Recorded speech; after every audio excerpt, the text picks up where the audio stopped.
Hello दोस्तों, नमस्कार। आप सभी का career bye official YouTube channel में स्वागत है।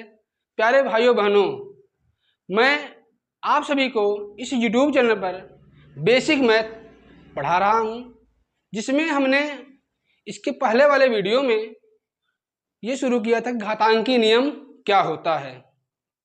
आज मैं उसका दूसरा पार्ट बनाने जा रहा हूं। तो दोस्तों, प्यारे भाइयों बहनों, आप सब कॉपी पेन लेकर के बैठ जाइए। आज मैं इसका दूसरा पार्ट बताने जा रहा हूँ कि घातांकी नियम में अगला चीजें क्या सीखा जाएगा।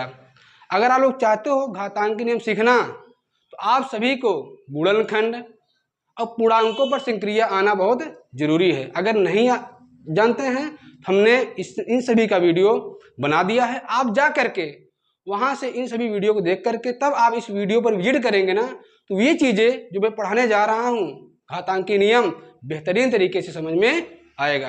अगर आप समझना चाहते हैं उन सभी वीडियो को देख करके तब इस पर आप लोग आइएगा।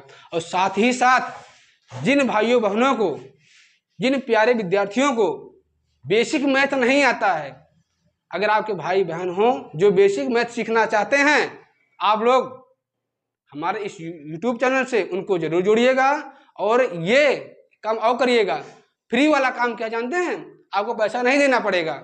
वो काम क्या है? आप हमारे चैनल को सब्सक्राइब कर लीजिएगा, क्योंकि अगर सब्सक्राइब करे रहेंगे ना, तो जितने भी मैं वीडियो डालूंगा आपके पास आसानी से पहुंच जाएगा और आप बेहतरीन तरीके से सीख सकते हैं। और मैथ में ना स्ट्रांग हो जाएंगे भाई साहब, एकदम स्ट्रांग। सही बता रहे हैं। तो चलिए देखते हैं। आपका समय जाया ना करते हुए मैं आपको बताने जा रहा हूँ घातांकी नियम पार्ट 2।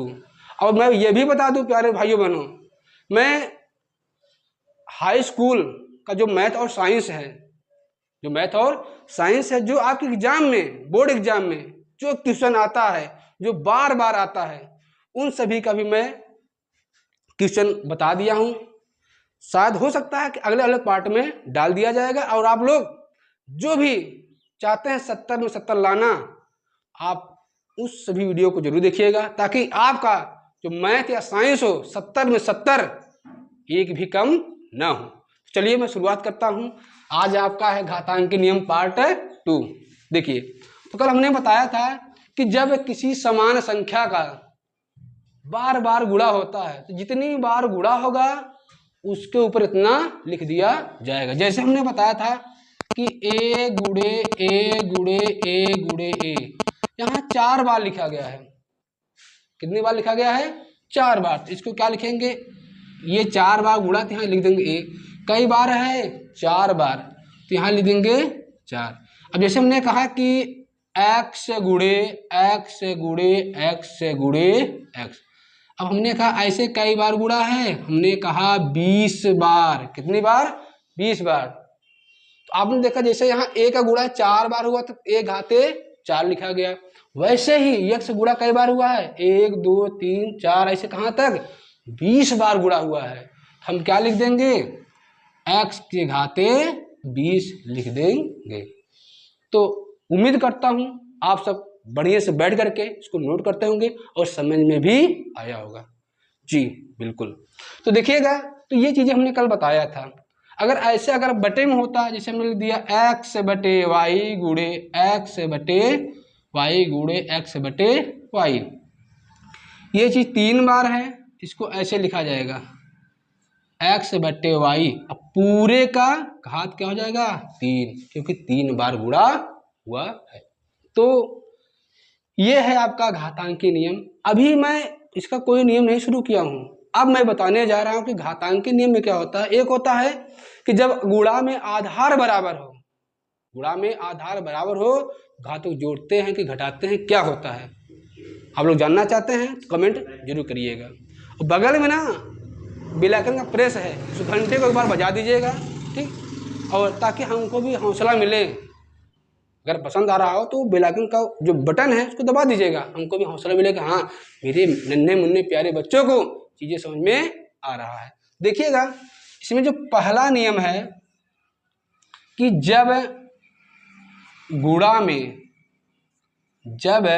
गुणा में आधार बराबर हो, आधार क्या हो? बराबर हो, तो हम क्या करते हैं? तो घातों को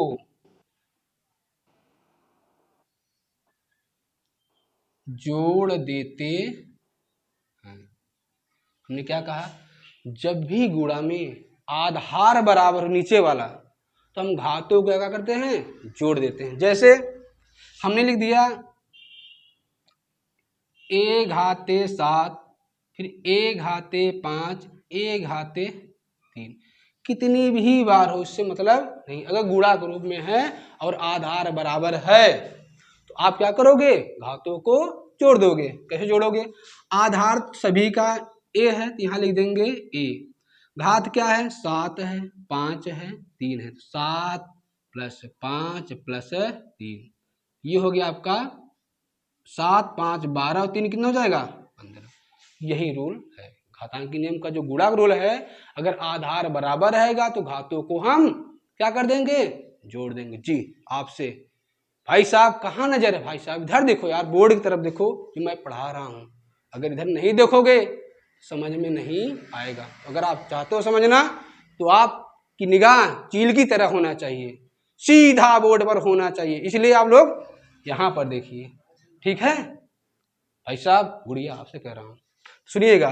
तो जब आधार बराबर है ना तो घातों क्या कर देंगे, जोड़ देंगे। ऐसे एक और देखिए, जैसे हमने कहा 2 की घाते 7, 2 की घाते 5, ये दोनों आधार हैं, ये दोनों क्या हैं, घात। आधार को ऐसे एक बार लिख देंगे, घातों को 7 को और 5 को क्या कर देंगे, जोड़ देंगे। 7, 5 कितना हो जाएगा आपका 12। ठीक, उम्मीद करता हूँ चीजें समझ में आता होगा। जैसे इसके बाद और ऐसे आएगा, अगर आप सबको पूर्णांकों पर संक्रिया नहीं आता रहेगा ना, जो मैं बताने जा रहा हूँ वो चीज थोड़ा समस्या हो सकता है, मगर मैं ये इतना विश्वास दिलाता हूँ अगर आप लोग पूर्णांकों वाला जो वीडियो है देखे होंगे तो यहाँ पर कोई समस्या नहीं होगी। जैसे हमने कहा कि 2 घाते -5 गुणे 2 घाते 3,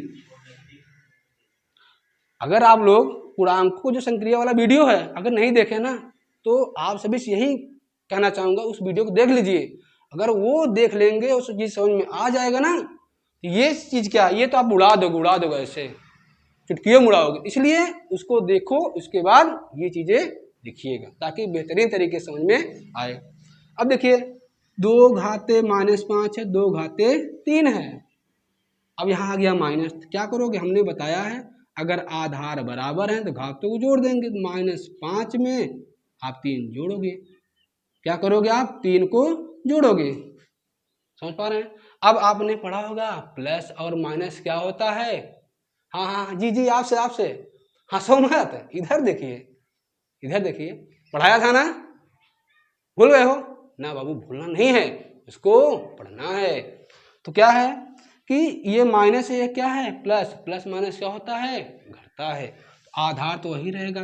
अब 5 में से 3 घटाओ कितना आएगा, कितना 2 जी, 2 तो आएगा, प्लस आएगा कि माइनस। हमने क्या बताया, जिसमें से घटाएंगे उसी का चिन्ह लगाएंगे, तो यहाँ क्या हो जाएगा 2 घाते -2। अब पता चला। प्यारे भाइयों मेरे विद्यार्थियों, अगर आपको समझ में आ रहा है ना, अगर ये चीजें समझ में आ रहा है तो भाई साहब तुरंत आप क्या करिए, लाइक करिए और तुरंत सब्सक्राइब कर लीजिए। जो नहीं किए हो तुरंत कर लीजिए, अगर नहीं करोगे ना तो समझ में नहीं आएगा। इसलिए आप सबको सब्सक्राइब करना पड़ेगा। अब सुनो, मैं मानता हूँ आपको चीजें समझ आ गया होगा। और सुनो, हमने बताया था ना, क्या यही बताया था, अगर आप पूर्णांकों की संक्रिया के बारे में सही से नहीं पढ़े रहोगे ना तो ये चीजें समझ में नहीं आ गया ना। इसका काम आप लोग यही कह रहे थे ना, गुरुजी ये का काम है ना, यही कह रहे थे ना बाबू ना, आ गया ना काम। तो मेरे गुड्डा मेरे लल्ला, आप जा करके उस वीडियो को देख लीजिए, बढ़िया से पढ़ लीजिए, तब इसके बाद मैं आगे आपको अगले वाले पार्ट में बताऊंगा। तो आज का वीडियो यहीं तक। एक बार फिर से कहना चाहूंगा, अगर समझ में आया हो तो ठोक दो यार एक लाइक और सब्सक्राइब कर लीजिए यार, क्या जाता है आपका। ठीक है, मिलते हैं अगले वीडियो में, तब तक के लिए नमस्कार, सत श्री अकाल, राधे राधे, जय हिंद।